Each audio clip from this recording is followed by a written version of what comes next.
السلام علیکم ناظرین، میں ہوں روبینہ فیصل، آپ دیکھ رہے ہیں پروگرام دستک۔ ناظرین، آج کے پروگرام میں ہم بات کرنے جا رہے ہیں بابائے ملت، بابائے قوم، قائد ملت، قائد اعظم محمد علی جناح کی 25 دسمبر کو برتھ ڈے تھی، ان کے بارے میں ہم بات کریں گے۔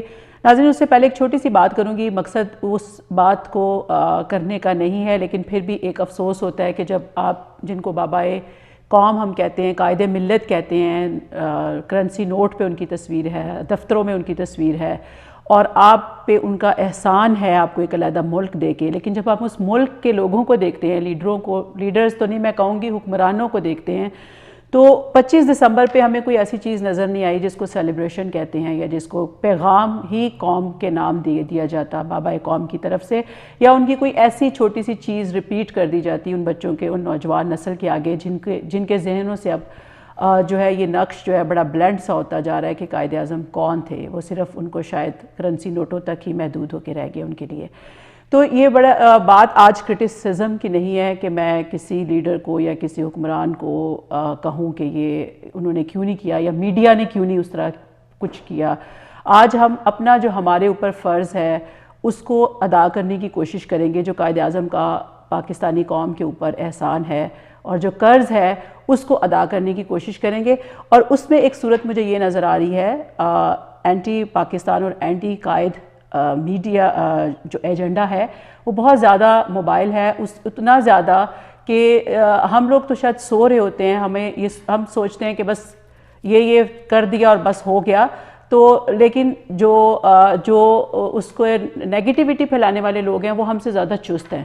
تو اس لیے آج کے پروگرام میں کوشش کریں گے کہ کچھ ان کانٹروورسیز پہ بات کریں جو ہماری آج کی نسل کے ذہنوں میں منتقل کی جا رہی ہیں اور بڑے طریقے سے کی جا رہی ہیں۔ اس میں ایک تو سب سے یہ ہے کہ قائد اعظم جو تھے وہ پرو برٹش تھے، یا یہاں تک کہا جاتا ہے کہ برٹش ایجنٹ تھے، اس وجہ سے انہوں نے پاکستان بنایا۔ دوسرا ایک اور نظریہ بالکل اس سے ڈیفرنٹ بھی نظر آتا ہے، ٹو نیشن تھیوری کا آتا ہے کہ جی وہ ایک تجربہ گاہ پاکستان کو بنانا چاہتے تھے، اس پہ بات کریں گے۔ اور پھر یہ کہ قائد اعظم جو کہ اسٹریٹ پالیٹکس کے بالکل بھی حامی نہیں تھے، ہم نے ان کی ساری سٹیجز دیکھی، تحریک خلافت، سول ڈس اوبیڈینس، وہ ہر ایک میں ایک ڈگنیفائڈ اور کانسٹیٹیوشنل وار کے حامی رہے تھے۔ تو کیا بات تھی کہ وہ ڈائریکٹ ایکشن ڈے جو تھا کلکتہ والا اس تک نوبت پہنچی، اور جو یونٹی کے ایمبیسیڈر تھے، ہندو مسلم یونٹی کے ایمبیسیڈر، وہ کیسے پاکستان کے فاؤنڈر بننے تک کی سٹیج تک کیسے پہنچے۔ یہ سب موٹے موٹے پوائنٹس ہیں جو ہم آج کے پروگرام میں ڈسکس کرنے کی کوشش کریں گے، اور میرے ساتھ تشریف رکھتے ہیں اسٹوڈیو میں لطیف نظمانی صاحب، جو کہ پہلے بھی میرے ساتھ پروگرام قائد اعظم کے اوپر ہی کر چکے ہیں، اور آج کل یہ ایک کتاب لکھ رہے ہیں جس پہ یہ قائد اعظم کے کیریکٹر کو، ان کی سٹرینتھ کو ایز اے لیڈر، اور ہمارے بچوں کے لیے کیسا رول ماڈل ہونا چاہیے لیڈرز کا، اس پہ بات لکھ رہے ہیں سب کچھ۔ اور دوسری طرف ہمارے ساتھ عمران علی موجود ہیں۔ ناظرین، جیسے کہ آپ جانتے ہیں کہ وہ former consul general Toronto Pakistan رہ چکے ہیں، لیکن یہ پہچان یہ تعارف لوگوں کے لیے، ہمارے لیے ان کا تعارف یہ ہے کہ وہ بھی قائد اعظم کے اوپر ایک ایکسپرٹ میں ان کو کہوں گی، اور پاکستان کی ہسٹری کے اوپر جو ہے وہ جن کو کہنا چاہیے کہ کچھ ایکسپرٹس ایسے ہیں جن کو ہم پاکستان کی ہسٹری کے اوپر پوری گرپ ہے، وہ ان میں سے ایک ہے۔ آپ دونوں کو پروگرام میں خوش آمدید۔ السلام علیکم جی۔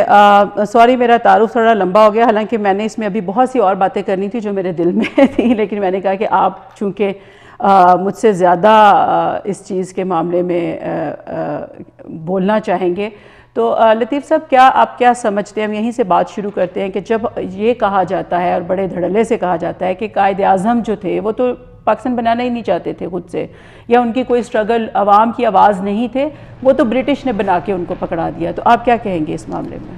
قائد اعظم کی اگر پوری تاریخ دیکھی جائے، پوری اسٹرگل دیکھی جائے شروع سے لے کے، which start from I think 1900 and on words, کیونکہ 1906 میں جب مسلم لیگ کا وجود آیا کلکتہ میں، اسی وقت کانگریس کا اجلاس ہو رہا تھا، اور اس وقت وہ دادا بھائی نوری جی جو کانگریس کے پریزیڈنٹ تھے، ان کے وہ سیکرٹری کے طور پہ کام کر رہے تھے، اور انہوں نے کنڈیم کیا تھا مسلم لیگ کی کریشن، اور انہوں نے کہا تھا کہ یہ مسلمانوں کو اور ہندوؤں کو الگ کرنے کی کوئی قائد اعظم، ہاں Quaid Azam, he was the first man, he was the first prominent person who was against it.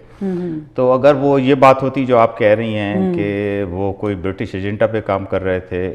اس کے بعد ایک اور اہم چیز جو میں یہاں پہ کہنا چاہوں گا کہ ان کو گوپال کرشنا گوکھلے جو کہ کانگریس کے بہت بڑے لیڈر تھے, گاندھی سے بھی پہلے کی, تو وہ قائد اعظم کے دوست تھے اور ان کو بہت اچھی طرح سے جانتے تھے. صحیح. انہوں نے قائد اعظم کو خطاب دیا تھا کہ he is the ambassador of Hindu Muslim unity. ان کی خدمات کے پیش نظر جو وہ ہندو اور مسلمانوں کو ایک پلیٹ فارم پہ رکھنے کے لیے کرتے رہے ہیں ہمیشہ, اور ان کی پوری تاریخ اگر آپ پڑھیں, اور وہ اینٹی برٹش تھے. ہاں ایگزیکٹلی, اینٹی برٹش, اور ان کی پوری آخری وقت تک, یعنی کہ آخری وقت سے میرا مطلب ہے کہ کیبنٹ مشن پلان تک وچ واز 1946, تو یہی ثابت ہوتا ہے کہ وہ ہندوؤں اور مسلمانوں کو ایک پلیٹ فارم پہ یکجا رکھنے کی پوری انہوں نے آخری حد تک جدوجہد کر لی تھی. تو یہ آبجیکشن کہ وہ کسی برٹش ایجنڈا پہ کام کر رہے تھے, یہ میرے خیال میں, اور میرا جب سیپریٹ الیکٹوریٹ کے لیے یہ ملے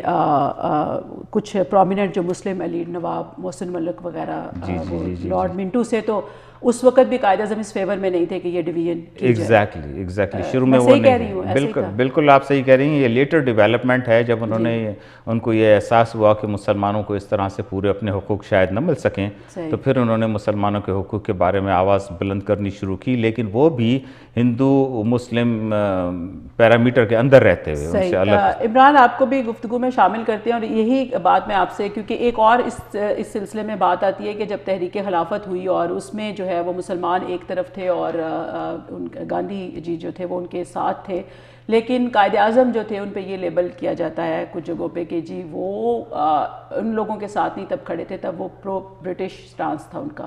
کیا کہیں گے آپ اس بارے میں؟ جی بالکل. پہلی بات تو یہ جو یہ ایلیگیشن ہے, یہ میں اس کو اتنا لوگ اور فضول اور جھوٹ پہ مبنی کہوں گا, کیونکہ اگر بی جے پی کی ٹاپ لیڈرشپ, اڈوانی صاحب, جسونت سنگھ صاحب, واجپئی صاحب, جن کو پورا رائٹ ہے پاکستان کو ہیٹ کرنے کا, وہ جنہ کی آنیسٹی اور انٹیگریٹی اس کے اوپر بات کر چکے ہیں اپنی later years on the life پہ, تو یہ کچھ ففتھ کالمنسٹ اور فنڈڈ لوگ ہیں جو ہسٹری کو ڈسٹارٹ کرتے ہیں. یہ الزام شروع ہوتا ہے جی 1906 کے شملہ ڈیپوٹیشن سے, جس میں جنہ کا کوئی ہاتھ نہیں تھا. صحیح. پارٹیشن آف بنگال میں مسلمانوں کو پتہ چلا کہ غلطی سے اگر ہمارا ایک بڑا صوبہ بن گیا ہے تو کانگریس تو دہشت گردی شروع کر دے گی. صحیح. Bums, petrol bums. تو ان بیچاروں نے پہلی دفعہ جا کے ایک سیاسی پارٹی بنائی, اور اس پارٹیشن آف بنگال کی ایجیٹیشن جو برٹش اور مسلمانوں کے خلاف تھی, اس کی وجہ سے انہوں نے کہا بھائی ہمیں ان کے ساتھ رہنا بڑا مشکل ہے, یہ تو مار دیں گے ہمیں. پہلی دفعہ ان کو احساس, اور انہوں نے سیپریٹ الیکٹریٹس مانگے. صحیح. اور سیپریٹ الیکٹریٹس ان کو اس طرح مل گئے. جناح جو تھے وہ 1916 میں آل انڈیا لیڈرشپ میں نمبر 1 تھے. It was the prime of his political career. And what was he doing? He was saying کہ please get together, do not divide yourself between Hindus and Muslims. Let's have a pact, which was the Lucknow Pact, in which the two leaderships agreed. And this was patently done to get independence from the British. So his stance is pro-nationalist, anti-British. So what happens is that اس کے اندر خلافت کی وجہ سے religion inject ہو گیا, اور short term مقاصد کی خاطر تمام انڈین لیڈرشپ نے وہ نان کوآپریشن وغیرہ کی ویگن اڈاپٹ کر لی. Jinnah was proved right. Jinnah said کہ if you come out in the streets today, اور کل یہ خلافت کا ایشو ختم ہو گیا تو تم تو آپس میں لڑنا مرنے لگ جاؤ گے, اور میں یہ نہیں چاہتا. آئینی جنگ لڑو, رولٹ ایکٹ کا, باقی چیزوں کا. ناگپور کا جو کانگریس کا جلسہ تھا جس میں وہ مسلم لیگ اور کانگریس دونوں کے ممبر تھے 1920 میں, انہوں نے منتیں کی کہ دیکھو یہ انڈیا کی فریڈم سٹرگل کے لیے ڈینجرس ہوگا. ان پہ مسلمانوں نے اور ہندوؤں دونوں نے ٹماٹر, یعنی کہ جو ڈیوائیڈ اینڈ رول کا تھا وہ کتنا بڑا اب یہ الزام لگایا جاتا ہے کہ یہ قائد اعظم نے سب سے بڑا مینورٹی کا لیڈر, سب سے بڑا ڈیوائیڈ اینڈ رول کو اپوز کرنے والا, اس کا دشمن. قدرت کی ستم ظریفی ہے کہ اگر اس کے کردار میں کوئی کریکٹر فلا نہیں ملتا آپ کو, مے بی پوسٹ پارٹیشن کچھ غلطیاں ان سے ہوئی, مے بی پہلے ہوئی, لیکن دشمنوں کو ان کے کریکٹر میں, ان کی آبجیکٹیوٹی میں, ان کے ٹروتھ میں, ان کے اپ رائٹ ہونے میں کوئی فلا نظر نہیں آیا. So what they are saying is exactly opposite to history. Here was a man who was saying, do not divide and rule. And look at what they have done to him later on. صحیح صحیح. آپ برائے اس پہ کچھ add کرنا چاہیں گے؟ لیکن میرے خیال میں یہ عمران صاحب نے جو کہا وہ بالکل صحیح کہا، میں اس کو سیکنڈ کروں گا. اور یہ چیز بالکل تاریخ کی کتابوں سے کہیں پہ بھی ثابت نہیں ہوتی کہ وہ برٹش کا کوئی بھی ایجنڈا پہ کام کر رہے تھے جو وہ کہنا چاہ رہے ہیں. یہ ساری ڈس انفارمیشن ہے، اور ہماری کوشش یہی ہے کہ لوگوں تک صحیح انفارمیشن پہنچے، صحیح تاریخ کی کتابیں پڑھیں تاکہ ان کو پتہ چلے کہ ان کا جو ہے. Thank you sir. ابھی اس پہ اور باتوں کا سلسلہ جاری رکھیں گے، جو اور کچھ کنٹروورسیز ہیں، اور اس کے ساتھ ساتھ یہ کہ قائد اعظم کی جو اپنی شخصیت کی جو خوبصورتی تھی، جو ان کی کیریکٹر میں ہمیں آنیسٹی اور سچائی نظر آتی تھی، جس کے آج کل بہت زیادہ فقدان ہے، اس پہ بھی بات جاری رکھیں گے بریک کے بعد.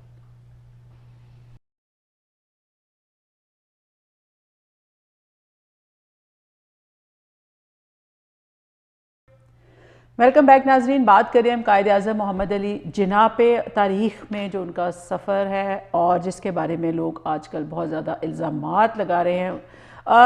نظمانی صاحب، کیوں تحریک خلافت میں جب سب مسلمان ایک تھے، اور قائد اعظم کو تو کہا بھی بعد میں انہوں نے مسلمانوں کے لیے ہی کہا جاتا ہے کہ ملک پورا لیا، تو اس وقت وہ کیوں نہیں تحریک خلافت میں؟ ہاں، اس چیز کو سمجھنا بہت ضروری ہے کہ قائد اعظم کی جو بھی سیاست ہے وہ انڈیا پاکستان جو ہے اب اس کے اندر ایک وہ ٹرائنگ ٹو ڈو وہ مسلمان جو انڈین مسلمز تھے وہ ان کے حقوق کی بات کی ہے انہوں نے. خلافت was out side the his parameter. سمجھ رہے ہیں نا، وہ کوئی گلوبل کانٹیکسٹ میں نہیں بات کر رہے تھے مسلمانوں کے، جو عموماً ایک پرسیپشن ہے کہ جی وہ کوئی مسلم امہ بنانا چاہ رہے تھے یا کچھ وہ گلوبل مسلمانوں کو ایک پلیٹ فارم پہ جمع کرنا چاہ رہے تھے، جو کہ فنڈامنٹلی غلط چیز ہے. ان کی ساری ہسٹری میں یہ چیز کہیں ثابت نہیں ہوتی. کوائٹ کنٹراری، وہ بلکہ اس چیز کے خلاف تھے کہ یہ مذہب کا جن جو ہے مذہب کو سیاست میں بالکل، بلکہ انہوں نے کہا ہے، بلکہ ایک جگہ اس نے جو Richard Casey was the governor of Bengal, اس کو گاندھی نے خود کہا ہے، جو کہ اس نے اپنے کتاب میں لکھا ہے کہ قائد اعظم نے کہا ہے کہ میں نے سیاست جو ہے وہ اس میں نے ریلیجن کو مکس کر دیا ہے. This is what he said about him. So it was Gandhi who brought religion into politics, not the Quaid Azam did it. اور دوسری بات یہ ہے کہ قائد اعظم کی جو بھی سیاست تھی وہ انڈیا پاکستان کے حد تک محدود تھی. جو بھی مسلمانوں کے حقوق کی بات کی ہے انہوں نے، وہ انڈین مسلمانوں کی بات کی ہے انہوں نے، کوئی گلوبل کانٹیکسٹ میں. اور میرا خیال ہے یہ بھی، جیسے عمران نے بھی پچھلے سیگمنٹ میں کہا کہ وہ بھی بعد میں کہیں جا کے، پہلے تو وہ انڈینز کی بات کرتے ہیں، انڈینز کی بات کر رہے ہیں، انڈین رائٹس کی اگینسٹ یعنی برٹش کے، جو ہندو مسلم یونٹی کا جو ایمبیسڈر تھے اسی کانٹیکسٹ. عمران، جیسے ابھی لطیف نظمانی صاحب بات کر رہے ہیں اور مذہب اور سیاست کا، اس پہ ہم بہت ڈسکشن کر چکے ہیں، لیکن میرا کویسچن یہ ہے کہ کیا divide and role Quaid Azam نے برٹش ایجنڈا کو پرموٹ کیا؟ ڈیوائڈ اینڈ رول والا جو ان کا طریقہ کار تھا، اس میں وہ ان کے ایک پون تھے ایسے جو اصل میں جب آپ یہ اصل میں آپ ان لوگوں کا الزام ریپیٹ کریں جو اپنی ماں سے پوچھتے ہیں کہ باپ کون تھا. میں I'm sorry, I have very strong emotions because ان لوگوں نے نہ تاریخ کی کوئی کتاب پڑھی ہے، نہ ان کو ہسٹری پتہ ہے. آپ ان سے ڈیٹس کے ساتھ ایونٹس پوچھیں تو ان کو آتے نہیں ہیں. صحیح. میں آپ کو بتاتا ہوں جو بات نظمانی صاحب نے کی، he was a constitutionalist. He did not believe in extraterritoriality. He believed in India. So he wanted to remain within India. He was fearful of Hindu-Muslim rights. He was proven right. So in 1927, یہ ایک چپیڑ ہے ان لوگوں کے منہ پہ جو ان کو divide and role کرتے ہیں. Simon Commission was coming to India. Jinnah and Sir Muhammad Shafi fought over it with Jinnah saying کہ I will not cooperate with a British-led, totally British Simon Commission. And he broke his Muslim League away. میں پوچھتا ہوں ان لوگوں سے جو جھوٹ کے پرچار کرنے والے ہیں، اگر وہ ان کی سائڈ پہ ہوتے تو جناح تو ان لوگوں کے ساتھ ہوتے جو سائمن کمیشن کے ساتھ نیگوشیٹ کرتا. He boycotted the Simon Commission. اس کے بعد جناح نے بھیکیں مانگی. جناح کو کانگریس نے کہا یار سیپریٹ الیکٹریٹ چھڑوا دو، باقی چیزیں مان جائیں گے. جناح ہر مسلمان لیڈر کے پاس گئے ہندو مسلم یونٹی کی خاطر. اتنا برا ایکسپیرینس 1920 کا ہو چکا تھا، انسان کی ایگو بھی سامنے آ جاتی ہے. انہوں نے دہلی مسلم پروپوزلز دیے جس میں انہوں نے کہا میں چھوڑ دیتا ہوں سیپریٹ الیکٹریٹس. باقی چیزیں مان جاؤ. اس کے بعد ان کا خیال تھا کہ موتی لال نہرو وہ نہیں کریں گے جو انہوں نے کیا. نہرو رپورٹ میں نہ صرف سیپریٹ الیکٹریٹس نہیں مانے, ایک یونٹری انڈیا جس میں پروونسز نان ایگزسٹنٹ تھے, ان کو پکڑ کے نہرو صاحب نے کر دیا. جنا اس کے سامنے روئے. پھر جنا کیلکٹا میں گئے, کیلکٹا کی کنونشن میں کہا look you are dividing the Indian nationals, please don't do this. And they all ridiculed him. سورکر نے کہا تھا give this, اس ضدی لڑکے کو دے دو یہ جو چاہتا ہے. نہرو رپورٹ کے بعد جنہوں نے پہلی دفعہ یہ کہا زندگی میں کہ this is the parting of ways, اب راستے علیحدہ ہیں. یعنی جو لکھنؤ پیکٹ میں جنہوں نے پورا ہندو مسلم یونٹی کی بات کی تھی وہ پھر نہرو رپورٹ کے بعد یہ حال ہو گیا ان کا. وہ پھر ریٹائر کر گئے. اس کے بعد اتنے غم کے بعد he retired back.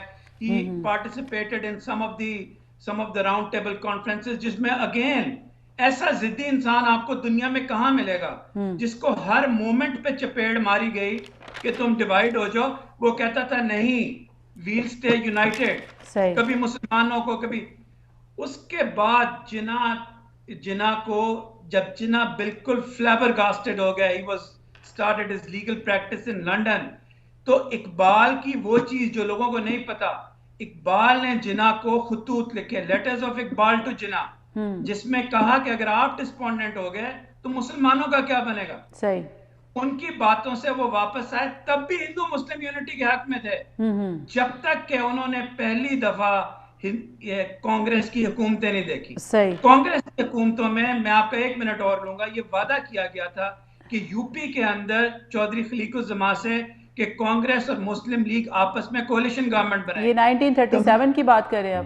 جی 1937 کی. the moment they got power they said Muslim league کو ڈیزالو کرو تو بناؤ. صحیح. پھر بندے ماترم, پھر اوجڑیز, پھر مسجدوں کے سامنے بینڈ بجانا, بچوں کا گاندھی جی کو پرنام کرنا. جب پریکٹیکلی جنہوں نے یہ سب کچھ دیکھا تو تب جنہوں نے جا کے 1938 میں جا کے سندھ مسلم لیگ کا اجلاس تھا, وہ علیحدہ ہوئے. میں ان لوگوں سے یہ پوچھتا ہوں in the end even, ابھی آگے ہم جائیں گے, لیکن was it Jinnah that was involved in an extramarital affair with Mountbatten's wife? Which side was Jinnah on? Mountbatten کے memoirs میں لکھا ہوا ہے کہ there is one person I can't understand. He's Muhammad Ali Jinnah. He is cozy. He spent his days and nights with Nehru and Patel. With Jinnah he used to get frightened feet. ویول کے بارے میں اتنا بڑا جھوٹ ہے. ویول نے Shimla conference کروائی, جنہوں نے شملہ کانفرنس ریک کر دی, جنہوں نے ڈسٹروائے کر دی. کیوں ڈسٹروائے کر دی؟ اس لیے کہ وہ الیکشنز میں جانا چاہتے تھے. ان کو پتا تھا یہ لوگ نہیں مانیں گے, جب تک میں الیکشن نہیں جیتوں گا یہ لوگ نہیں مانیں گے. صحیح. جنہوں کی تو پوری زندگی اسی کوشش میں لگی رہی. لیکن لطیف نظمانی صاحب, کیا آپ یہ سمجھتے ہیں کہ جب یہ شملہ کانفرنس کی جیسے عمران نے بات کی تو اس میں جب لگتا ہے کہ قائد اعظم پھر اڑ گئے تھے؟ ہاں, قائد اعظم ظاہر ہے کہ قائد اعظم کا تو وہ اصولی سیاست تھی نا. ان کی تو سیاست یہی تھی کہ ہندو مسلم یونٹی کو پروموٹ کس طرح سے کیا جائے بیسیکلی. تو that is what he was working on. اور اس کے بعد یہ بھی تھا کہ اپنا جو جیسے بات ہوئی خلافت موومنٹ کے تحت کہ بھئی مسلمانوں کو سیاست گلوبل پالیٹکس نہیں کرنی ہے اور انڈین پالیٹکس تک ہی محدود رہنا ہے. تو ان کا فوکل پوائنٹ ساری سیاست میں یہی رہا ہے فنڈامنٹلی. صحیح. تو اس میں جو ہے پھر آپ کیا سمجھتے ہیں, ابھی جو عمران نے باتیں کی اس میں آپ کیا ایڈ کریں گے کہ قائد اعظم کہاں مایوس ہوئے؟ کیونکہ میرا الگ بڑا اچھا تھوڑے ٹائم میں کور کر دیا عمران نے, لیکن کچھ آپ ایڈ کرنا چاہتے ہیں؟ قائد اعظم مایوس ہونے کا انہوں نے خود ذکر کیا ہے. 1938 میں علی گڑھ یونیورسٹی میں اسٹوڈنٹ سے خطاب کرتے ہوئے انہوں نے بتایا کہ میں جب وہ انگلینڈ چلے گئے تھے تو بیسیکلی وہ مایوس ہو کے چلے گئے تھے. تو انہوں نے کہا تھا کہ وجہ یہ تھی کہ مسلمانوں کے اندر مجھے کوئی یونٹی نظر نہیں آ رہی تھی اور ہندو کوئی چیز ماننے کو تیار نہیں تھے. اور جو مسلمان تھے کانگریس کے اندر وہ they were working as flunkies and traitors basically, جو کہ مسلمانوں کے مفاد کے خلاف کام کر رہے تھے. تو مجھے کوئی امید جب نظر نہیں آ رہی تھی تو مایوس ہو کے میں انگلینڈ چلا گیا. اس کے بعد جیسے عمران صاحب نے فرمایا پھر 4-5 سال وہ ادھر رہے, ان کی پریکٹس تھی, وہ کافی سیٹ تھے ادھر. لیکن پھر علامہ اقبال اور کچھ اور دوستوں نے ان سے کہا کہ آپ مسلمانوں کو آپ کی ضرورت ہے, آپ واپس آ جائیں. صحیح. تو پھر وہ واپس آئے اور پھر آ کے انہوں نے جو ہے وہ ڈوبتی ہوئی کشتی کو سنبھالا ہے بیسکلی. صحیح. پھر جو میرا خیال ہے اینڈ پہ جو 14 رکنی کمیٹی بنانا چاہتے تھے نہرو وغیرہ, جس میں نان مسلم لیگی مسلمان ڈالنا چاہتے. ہاں ایگزیکٹلی, وہ ان کا پھر فنڈامنٹل دوسرا پوائنٹ یہاں پہ یہ آ جاتا ہے کہ ان کا پورا زور جب وہ آئے 1937 کے بعد اسپیشلی, کہ وہ ان کو مانا جائے as a sole spokesman of the Muslims and the Muslim League as the sole representative party of Muslims in India. تو ان کی ساری اسٹرگل یہ تھی. تو کیونکہ جب تک وہ ان کو مانا نہیں جاتا تو ان کو یہ خدشہ تھا کہ پھر تو مسلمانوں کو ان کے جائز حقوق بھی نہیں ملیں گے, کیونکہ ان کے لیے کوئی بولنے والا ہی نہیں ہے. ایک آواز ہونی چاہیے, ایک پلیٹ فارم ہونا چاہیے جہاں سے مسلمانوں کے حقوق کو ریپرزینٹ کیا جا سکے, فائٹ کیا جا سکے ان کے حقوق کے لیے. تو یہ ساری اسٹرگل. صحیح. ابھی بریک کا وقت ہو گیا ہے. بریک کے بعد میں بات کو یہاں سے جاری رکھوں گی کہ جو ابھی مسلمانوں کے رائٹس کی بات کی ہے, عمران نے ابھی بڑا کوئکلی بتایا کہ کیا کیا ہونے لگ گیا تھا 1937 کے بعد. ایک پکچر کلیئر ہو گئی تھی. تو مسلمانوں اور ہندوؤں کے درمیان میں جو یہ اختلافات بننے شروع ہو گئے, جس سے قائد اعظم نے عوام کی آواز پہچانی, اور انہوں نے جو اپنا وہ ایک ان کا پوائنٹ ہوتا تھا, سب سر سید احمد خان سے لے کے علامہ اقبال سے لے کے سب کے وہ اگینسٹ جاتے رہے. جی بالکل, ڈیفینیٹلی. لیکن وہ اس نہج پہ جب پہنچے, اور اس پہ اور زیادہ الیکشن کے بعد کی جو صورتحال تھی, اسپیشلی یو پی کے اندر جو کچھ ہوا تھا وہ بہت ایک فنڈامنٹل ٹرننگ پوائنٹ تھا. وہ باتیں جو ہیں ہم ناظرین کو بتائیں گے کہ کیا اصل میں صورتحال ان دنوں میں جا کے دل سے محسوس کرنے کی ضرورت ہے کہ ایسے کیوں ہوا. آج جو لوگ کہتے ہیں کہ پاکستان نہ بنتا, قائد اعظم نہ بناتے, یا بلکہ کچھ لوگ تو یہاں تک کہہ رہے ہیں کہ قائد اعظم نے ڈیتھ بیڈ پہ یہ کہا کہ پاکستان بنانا میری سب سے بڑی غلطی تھی. تو یہ باتیں جو ہیں یہ آج کرنی کتنی آسان ہے اور اس وقت کے کیا حالات تھے. بریک کے بعد جاری رکھیں گے بات کو.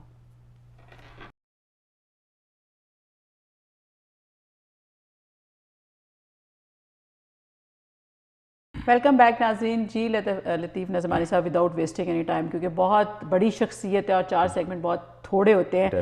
آپ جیسے جب عمران بات کی یو پی کا ہلکا سا ٹچ کیا, لیکن میرا خیال ہے کہ آپ کے نزدیک ایک بہت بڑا ٹرننگ پوائنٹ تھا. بہت بڑا ٹرننگ پوائنٹ تھا جب 1937 کا الیکشن ہو گیا. تو یہ اس میں کانگریس کے جو بھی تھے, کانگریس نے مسلمان اپنے نمائندے کھڑے بھی نہیں کیے تھے, جو کھڑے کیے تھے وہ ہار گئے تھے. تو جو سارے مسلمان نمائندے تھے وہ مسلم لیگ کی طرف سے آئے تھے, اور کانگریس میں سارے جو کانگریسی تھے.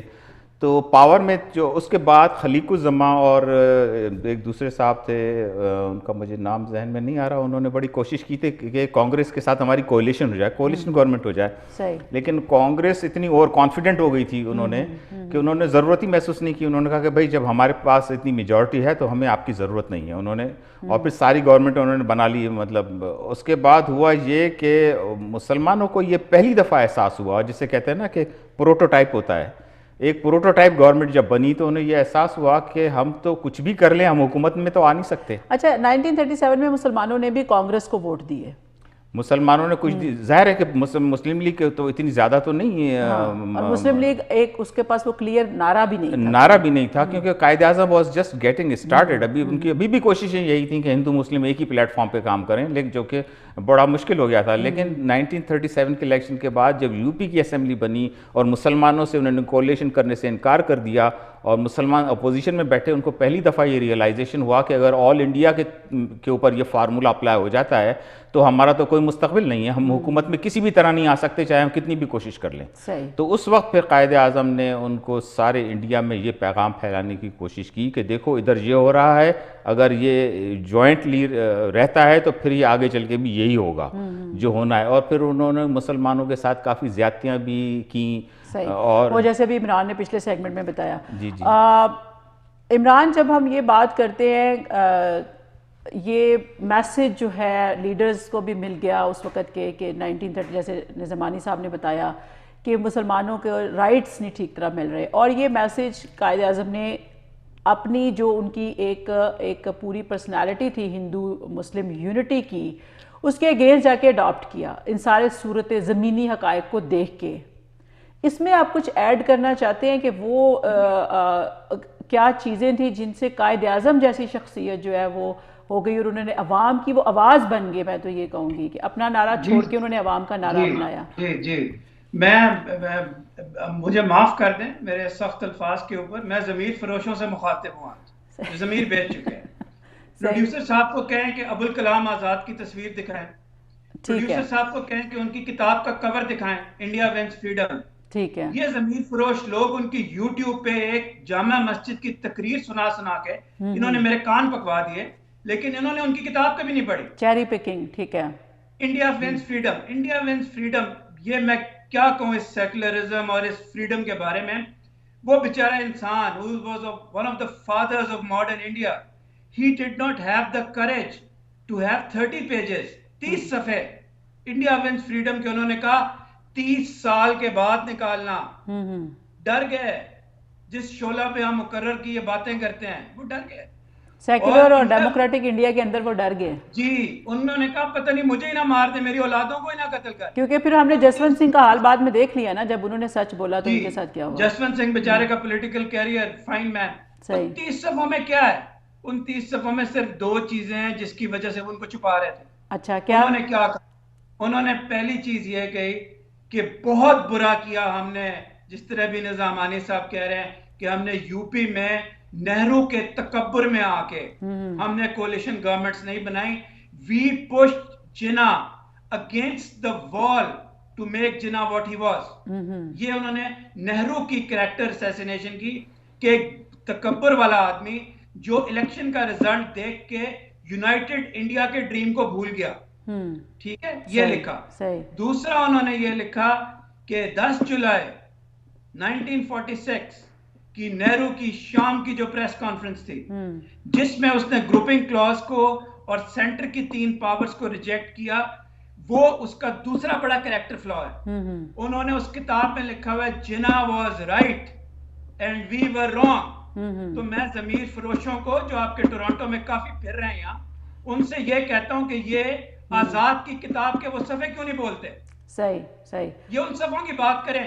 وہ آزاد بیچارے کا ضمیر تھا جو اس نے کہا میرے 30 سال مرنے کے بعد آپ بولیں. ابھی آپ نے ایک خاکہ کھینچا, نظامانی صاحب نے بھی کھینچا, اور میں بھی یہ کہتا ہوں کہ 1938 کے بعد وہ انسان بدل گیا, وہ لوگوں میں گیا, بدل گیا. لیکن قدرت کی ستم ظریفی یہ ہے کہ جس انسان کو یہ ڈیوائیڈ اینڈ رول کا یہ ضمیر فروش کہتے ہیں, وہ مرتے دم تک یونٹی میں بلیو کرتا تھا. صحیح. اس نے کہا کہ مجھے ایک ایسا پلان دے دو, ایک ایسا پلان جس میں مسلمانوں کے رائٹس پروٹیکٹ ہو جائیں. لیکن عمران ابھی نظامانی صاحب سے پوچھتے ہیں کہ کیبنٹ مشن پلان میں کیا قائد اعظم نے اس کو مان لیا, تو کیا وہ جو بات عمران کر رہے ہیں کہ وہ پلان ایسا تھا کہ اس کو مانا جاتا؟ قائد اعظم نے ایکچولی ان کو یہ یقین ہو گیا تھا کہ اب برٹشر جو ہے وہ انہوں نے جانا ہے.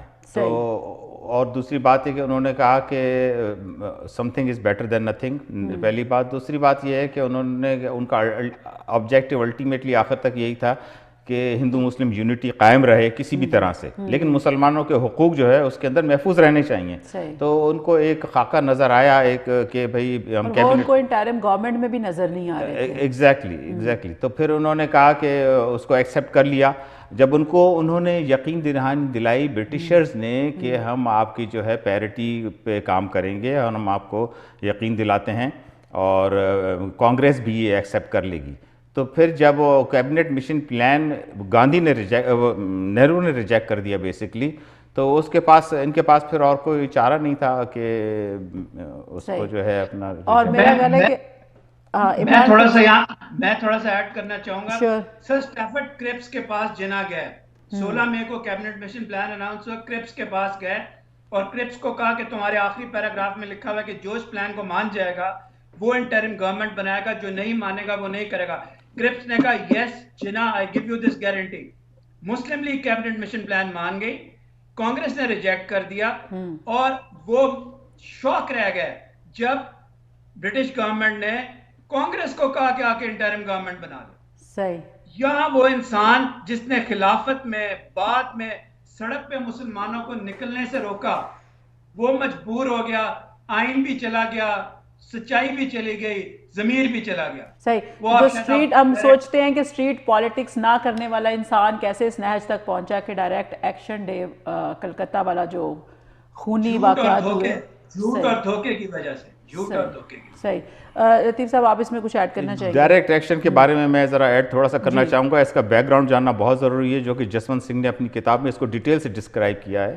یہ ایکچولی کچھ وہاں پہ ٹینشن چل رہی تھی کلکتہ میں، نومبر 1945 سے کچھ ٹینشن چل رہی تھی، فرسٹریشن لوگوں کے اندر ہوتی ہے due to whatever reason. اس کے علاوہ جولائی 1946 کے اندر اتفاقاً یہ ہے کہ کچھ وہاں پہ اسٹرائکس ہو رہی تھیں. ایک تو پوسٹل ورکرز کی اسٹرائک ہو رہی تھی، ایک امپیریل بینک کی اسٹرائک ہو رہی تھی، ایک گورنمنٹ امپلائیز کی اسٹرائک ہو رہی تھی، اور اس کے اوپر آ گیا یہ ڈائریکٹ ایکشن ڈے. تو یہ ساری چیزیں کمبائن ہو گئیں. آپ دیکھیں نا ڈائریکٹ ایکشن ڈے تو کال تو پورے ہندوستان کے لیے تھی نا، صرف کلکتہ کے لیے تو نہیں تھی. تو وائی ڈڈ اٹ فلیئر اپ ان کلکتہ سو مچ؟ یہ سوچنے کی بات ہے. وہ کہا جاتا ہے کہ شہید سہر وردی جو ہے وہ کافی ایکٹیو تھے، اور وہ چونکہ وہاں پہ چیف منسٹر تھے تو شاید اس وجہ سے انہوں نے میرے خیال میں اس کا اتنا بڑا رول نہیں ہے جتنا ان دوسرے واقعات کا ذکر ہے. ورنہ آپ دیکھیں نا جسونت سنگھ صاحب نے اپنی کتاب میں خاص طور پہ اس پوائنٹ کو ہائی لائٹ کیا ہے کہ ملٹیپل فیکٹرز جمع ہو گئے، اور اوپر سے ڈائریکٹ ایکشن. اور دوسرا بات یہ کہ ڈائریکٹ ایکشن کو پہلے سمجھنا بہت ضروری ہے. Direct action was against the British government, not against the Hindus. Jaswant Singh is writing that in his book. تو وہ سارا کیا ہوا کہ ایموشن فلیئر اپ ہو گیا، اور پھر وہ جو کہ چیز directed against the British government تھی وہ ہو گئی direct against each other, against Muslims fighting Hindus and Hindus fighting Muslims. So it just went out of control and it was never intended. Jinnah never, کیونکہ جناح کی اگر ساری سیاست دیتے ہیں نان وائلنٹ ہے، ان کے تو وہ کنسلٹیٹو پولیٹیشین تھے بیسیکلی. انہوں نے نعرہ نہیں لگایا نان وائلنس کا، لیکن وہ سب سے زیادہ نان وائلنٹ اور کانسٹیٹیوشنل رہے. ایگزیکٹلی. تو direct action is some thing like which went out of control. It was not intended to be what it ended up in being, what it was, or it was directed against the British government. It was not directed against the Hindus. So that is a very important point to understand. اور اس میں یہ ہے کہ جو strength عوام کی آپ نے کسی طرح جب قائد اعظم کو وہ اسٹرینتھ ملی اور انہوں نے شو کی، تو میرا خیال ہے کہ بریک کے بعد اس پہ بات کریں گے کہ وہ جو عوام کی اسٹرینتھ تھی وہ قائد اعظم کو کافی سپورٹ کرتی گئی. جب ہم یہ سوچتے ہیں کہ پاکستان ایک معجزہ ہے، اور ہم سمجھتے ہیں کہ شاید جب برٹش بھی خلاف تھے، ہندو بھی خلاف تھے، اور مسلم لیگ کے اپنے اندر کھوٹے سکے تھے، تو اس میں پاکستان کا بننا ایک معجزہ ہے. تو مجھے ایسے لگتا ہے کہ جیسے یہ جو عوام کی اسٹرینتھ تھی، جو عوام کی محبت اور طاقت قائد اعظم کے ساتھ تھی، اس کی وجہ سے وہ اپنے بات پہ ڈٹرمنٹ رہے. آپ دونوں کی رائے لیں گے بریک کے بعد.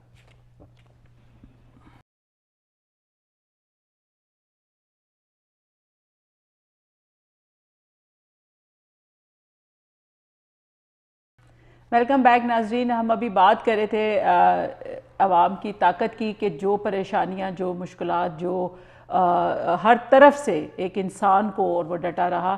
جب ہم سنتے ہیں عزم کی تصویر تو وہ کیا تصویر تھی؟ عمران، آپ کیا سوچتے ہیں کہ قائد اعظم، ابھی ہم نے اتنی لطیف نظمانی صاحب نے اور آپ نے جو پریشانیاں قائد اعظم کو اس وقت درپیش تھیں، جو مشکلیں تھیں، اور ان میں اور اس کے باوجود ڈھٹائی سے آج یہ کہا جا رہا ہے کہ جی وہ بندہ ڈیوائیڈ کر کے تو رول کرنا چاہ رہا تھا، یا اس نعرے کا ایجنٹ تھا. تو آپ کیا اس پر بات کریں گے؟ پہلے تو میں I will congratulate you. آپ نے پچھلے سیگمنٹ کے اینڈ پہ ایک بڑی فنڈامنٹل بات کی. آپ نے کہا وہ انسان عوام کو دیکھ کے عوام کے اندر شامل ہو گیا. He changed himself and he joined. 1937 میں مسلم لیگ ایک نام تھا. 10 سالوں میں انہوں نے گھر گھر، سیکٹر مولویوں، عورتوں، بچوں، جوانوں، سب کو جا کے انہوں نے ایک نعرہ ایسا دیا جو ایک ہولسم نعرہ تھا پاکستان کا، اور ساتھ انہوں نے اسکریچ سے اس پارٹی کو بلڈ کیا. اور 1946 کے الیکشن کے جو نتائج ہیں وہ بالکل ہمارے سامنے آئے کہ ان کی سکسیسفل اسٹرگل تھی. وہ آپ کے سینٹر میں سامنے ہے. پروونسز میں ڈیفیکلٹی ہوئی تو وہ لوگ جو ان کے ساتھ نہیں تھے ان کو اپنے ساتھ ملایا، 3 صوبوں کو. صحیح. یہ تو ان کا وہ ہو گیا. میں ان لوگوں کو جو ہسٹری کے بارے میں جھوٹ بولتے ہیں آپ کے صرف 30 سیکنڈ لوں گا. ریڈ کلف ایوارڈ میں ظلم جناح کے ساتھ ہوا یا نہرو کے ساتھ ہوا؟ جناح کے ساتھ. فیروزپور اور زیرہ کو گرداسپور بھی.